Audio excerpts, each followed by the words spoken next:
తెలుగు ప్రజలారా, ఒక కుటుంబంగా ఉన్న మీతో ఈ ఇంపార్టెంట్ చాలా ప్రాముఖ్యమైన విషయం షేర్ చేసుకోవాలని ఆశిస్తున్నాను. మీ ప్రార్థన నాకు ఎంతో అవసరం ఉంది. ఆగస్టు 1ని నేను నిమిషా ప్రియను విడుదల చేయడానికి వెళ్ళి మరణశిక్షను తప్పించి సుప్రీం కోర్ట్ ఆఫ్ ఇండియా ఢిల్లీలో ఈ బెట్టింగ్ యాప్ కేసులు ఉందని నేను యమీన్ ప్రక్కనున్న ఒమాన్ నుంచి వచ్చాను. నిద్రాహారాలు లేకుండా డైరెక్ట్గా కోర్టుకెళ్ళి మొన్న మధ్యాహ్నం 1:20 సుప్రీంకోర్టు 2లో ఆనరబుల్ జస్టిస్ సూర్యకాంత్ గారి ముందు వాదనలు వినిపించాను. అయ్యా, నేను ఇప్పుడే నిమిషా ప్రియ 20 రోజుల నుండి వచ్చాను అంటే ఆయన అన్నారు, చాలా సాటిస్ఫైడ్ కదా మీరు మరణశిక్ష తప్పించినందుకు. లేదు సార్, నేను ఆవిడ ఇండియా తీసుకొచ్చినంత వరకు పోరాడుతాను, కొన్ని ఇబ్బందులు ఉన్నాయి, కానీ ఇప్పుడు ఇక్కడికి ఎందుకు వచ్చానంటే ఈ బెట్టింగ్ యాప్ కేసు ద్వారా 30 కోట్ల యువతి యువకులకు ఇంకా ఎక్కువ మందికి ఎంతో నష్టం జరుగుతుంది. కొన్ని 100,000 మంది ఆత్మహత్యలు చేసుకున్నారు. 1100 మంది celebrities, god of the cricketer Sachin Tendulkar లాంటి వాళ్ళు యాప్ పట్టుకొని ఇది చాలా మంచి యాప్ అని అంటున్నారు. తెలంగాణ గవర్నమెంట్ ఎఫ్ఐఆర్లు పెట్టి 25 మంది యాక్టర్ని ఇన్వెస్టిగేట్ చేస్తుంది. దేశమంతా ఇది జరగాలి, ఇన్వెస్టిగేషన్లు చేయాలి, ఈ బెట్టింగ్ యాప్లను బ్యాన్ చేసేయాలి. టిక్ టాక్ ని ఏ విధంగా 275 యాప్లను బ్యాన్ చేశారో ఈ సూసైడ్లు జరగకుండా ఆపాలి, లేదా మన దేశంలో యూత్ అంతా సర్వనాశనం అయిపోతారని ఆర్గ్యుమెంట్స్ చేయగానే Dream11 అంబానీ గారు రిలేటెడ్ యాప్ అట, A23 అలాగే MPL ఈ యాప్లన్నీ బ్యాన్ చేసి ఈ 30 కోట్ల యూత్ ని కాపాడవాలి, లేదంటే మన దేశమే ఉండదు యూతే లేకపోయినప్పుడు అని నేను ఇలాగా మీ అందరికీ తెలుసు కదా.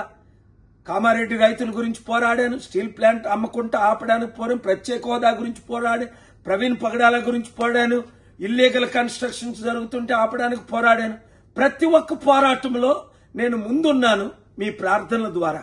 అయితే ఇది ఎంత 8 లక్షల కోట్లు బెట్టింగ్ యాప్ అని వినగానే సుప్రీంకోర్టు ఆర్డర్స్ పాస్ చేసేశారు. 29 రాష్ట్రాలు ఆగస్టు 18 లోపున కౌంటర్ వేయండి, సెంట్రల్ గవర్నమెంట్ కి ఇంకొక 2 వారాలే సమయం ఇస్తున్నాను, మే 23 కౌంటర్ అడిగాను. అలాగే ఈ యాక్టర్స్, ఈ ఓనర్స్, ముఖ్యంగా ఈ యాపిల్ గూగుల్ వాళ్ళు, డబ్బున్న వాళ్ళు 1000 కోట్లు ఉన్నవారు లక్షల కోట్లు సంపాదిస్తున్నారు, డబ్బు లేని వారు ప్రాణాలు తీసుకుంటున్నారు. అది ఆనరబుల్ జస్టిస్ ని ఎంతో హార్ట్ టచ్ చేసింది. వెంటనే గ్యాంగ్స్ దిగిపోయారు. నిన్న ఢిల్లీలో పార్క్ హోటల్ నుంచి బయటికి తిందామని వెళ్తే చూడండి, బాగా ఫోటోలు చూడండి, ఈ ఆటో డ్రైవర్ చూడండి, ఆటో ఏం జరిగిందో చెప్తాను. నేను ఇలాగ వెళ్తుంటే అడ్డీశారు. దాదాపు 20 నిమిషాలు నేను అసిస్టెంట్తో పాటు ఇటు తిప్పి అటు తిప్పి కిడ్నాప్ చేయడానికి ప్రయత్నించాము, ఎత్తుకు వెళ్ళడానికి. డే టైం గనక 100 మంది ఉన్నారు గనక అందులో 7 వచ్చారు. కారులో 4 ఆటోలు, 2 ఇటు బ్లాక్ చేసేసారు. అటు వెళ్ళకుంటాను. రోడ్డు మీద ఎవరైనా బ్లాక్ చేస్తారా? ఇటు వీళ్ళు జనం. ఒక ఆయన నన్ను నడిపే హోటల్కి ఇలా బయటికి రాగానే మిమ్మల్ని ఎక్కడికి తీసుకెళ్ళాలి, ఆటోవాడు అంటాడు 30 రూపాయలు ఎక్కడైనా నడుపుతానని. 30 రూపాయలకి ఢిల్లీ అంతా తిప్పుతాడట. అర్థమైపోయింది ఏంటి ఇంకొక 2 వచ్చి నన్ను కిడ్నాప్ చేయడానికి బాడీ ఉండి మసులున్నారు. దేవుడు నాతో ఉన్నాడు కాబట్టి, మీ ప్రార్థనలు నాతో ఉన్నాయి కాబట్టి వెంటనే తప్పించుకొని వచ్చేసి లాబీకి పోలీసులు కాల్ చేశాను. Cannot place Delhi SHO Malik గారు, ఇన్వెస్టిగేషన్ ఆఫీసర్ శర్మ గారు వాళ్ళ టీంతో వచ్చేసారు హోటల్కి. ఇన్వెస్టిగేషన్ అయింది.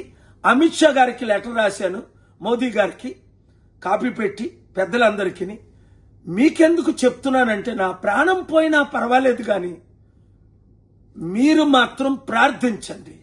ఈ అవినీతి పరులు మార్పు చెందినంత వరకు ఈ దుష్టులు దుర్మార్గులు మారినంత వరకు నా పోరాటం జరుగుతూనే ఉంటది. ఈ వీడియో అందరికీ షేర్ చేయండి. మార్పు రావాలి. ఆ మార్పు మనమే తేవాలి. ప్రజాశాంతి పార్టీ ద్వారా మార్పు జరుగుతుంది అన్నవారు అందరూ ఈ విషయంలో చాలా సీరియస్గా ఉండండి. మీరు వీడియో షేర్ చేయండి. Thank you very much for your sincere prayers. God bless you.